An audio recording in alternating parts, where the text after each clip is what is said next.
The power of data is undeniable, and unharnessed, it's nothing but chaos. The amount of data was crazy. Can I trust it? You will waste money. Held together with duct tape. Doomed to failure. This season, we're solving problems in real time to reveal the art of the possible, making data your ally, using it to lead with confidence and clarity, helping communities and people thrive. This is Data-Driven Leadership, a show by Resultant. Welcome back to Data-Driven Leadership. I'm your host, Jess Carter. Today, I'm taking a deep dive to share key lessons from some of our recent episodes, including conversations with leaders in AI, workforce insights, cybersecurity, healthcare, project management, and more. Let's get into it. One of the questions that we've been discussing is, what does data-driven leadership mean to me today, and how have these recent episodes sharpened that definition? And there's a few topics that have sort of naturally percolated throughout our show. So I just wanted to talk through kind of how I've seen those. First is this concept of how important it is as an organization when demonstrating data-driven leadership to be mission first always. We had 2 or 3 different episodes that really hit on this. Jeremy Batia from the Eddie conversation, the workforce solutions in North Central Texas with Phaedra and Jacob. And then I think Teresa Meadows, when we talked about her being a CIO, but also coming from nursing, is just so interesting. Something that stood out to me in all of these conversations is how important it is as a data-driven leader to know your why extremely well. And I think someone who did a fantastic job of this was when we talked to Phaedra and Jacob. Their rich and deep understanding of their region, the areas around their region, the unique needs each of them have, it was just extremely impressive to me. And I think even they would admit, Jacob, I think, was more of a technologist, but Phaedra wasn't naturally in that role her whole life. But she was such an effective leader because she knew she needed a Jacob. She knew what she needed from a business perspective first. And I'd say, like, as a technology consultant, one of the most concerning moments is when we work with a client and we start asking them what's their vision for their company, what's their vision for their department, where are they seeing it going, what are the challenges they have. If they don't have a finger on the pulse of what's going on in the business and what they really need, there just are limits to what the technology is going to be able to do for them, because we do have to follow the need of the business. And so that was really exciting to me. And then, Teresa Meadows, I kind of always wondered, like, is there a actual difference in how a hospital runs, whether it's a pediatric hospital or, not? And when she was able to explain, well, think about the agency you want for your patient. And in some cases, if they're underage, how are you advocating for their wants, desires, needs?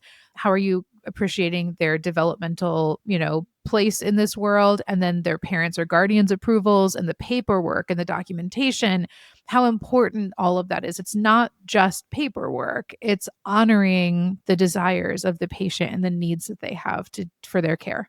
That was just a concept I'd never thought about before. And I thought it was really interesting. And again, it demonstrated this rich understanding of their business, in this case, a hospital, and their clients, in this case, a patient that's mostly underage. How incredibly important that is. So those are some of my thoughts about mission first always. As a data-driven leader, making sure you are checking in with yourself quarterly, monthly, weekly to wake up and think, okay, what am I doing and why? And is it still working or not? And where should I have technical counterparts, and where is it okay not to have those for now in order to be data-driven? The next sort of theme that we saw emerge in the last few episodes was how important people are. And I think that's really interesting while we're talking about AI, I don't know, every 6 seconds on a podcast or the news or social media. And so, Jeff Forsman talked about cybersecurity breaches and how common those are happening because of humans, not firewalls. And I realize that makes an argument that humans are a problem. But I think what we're admitting is sort of this collective understanding of your humans can be an incredible gate or can be a gate that is falling apart. It all depends on how much you invest in their knowledge and abilities around cybersecurity. Veronica Durjan talked to us about stakeholder buy-in and how it's really the number one deciding factor on whether a data strategy succeeds or not.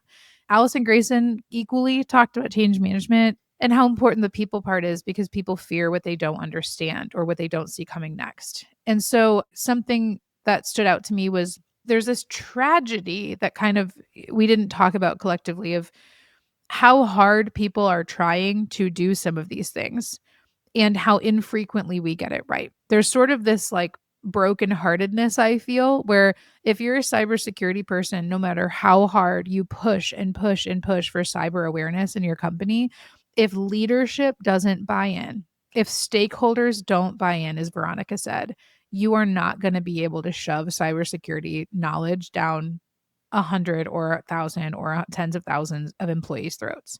So the collective understanding of what's important to your company and your culture becomes really, really pivotal to change and to being data driven.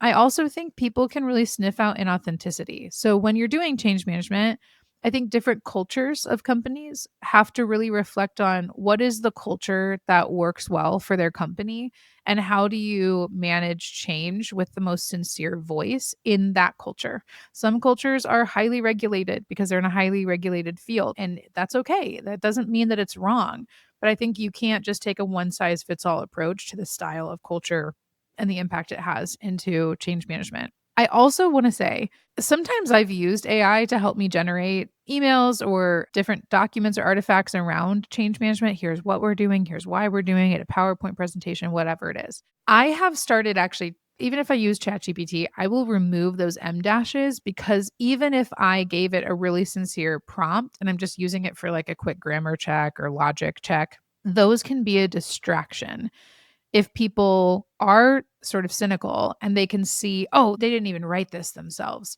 I just think it's important to take that out of the conversation. It's an unnecessary distraction. This likens back to in my early 20s. You can laugh at me for this. I had a nose ring and I actually removed it because I realized it was distracting for some of the roles I was getting into. And now, man, I wish I kept it. Like, I think it's very acceptable in our culture and our society, but there's some components of leadership where it's like, what are we doing and what decisions are we making that are really helping us make the right changes versus what is a distraction to our people?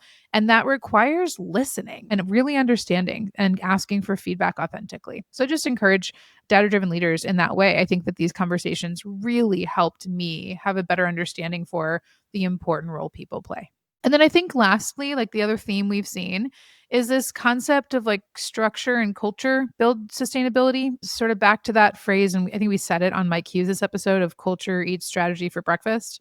So I think, Kelly Vega was just, she's so authentic and so genuine when she talks about project management as a backbone and how important it is as a value proposition. It's not just a must or like a necessary evil, which I think a lot of people see it as that, but it can actually, with the right PMs, it can be a strategy to quality assurance on your projects and not just, an overhead expense.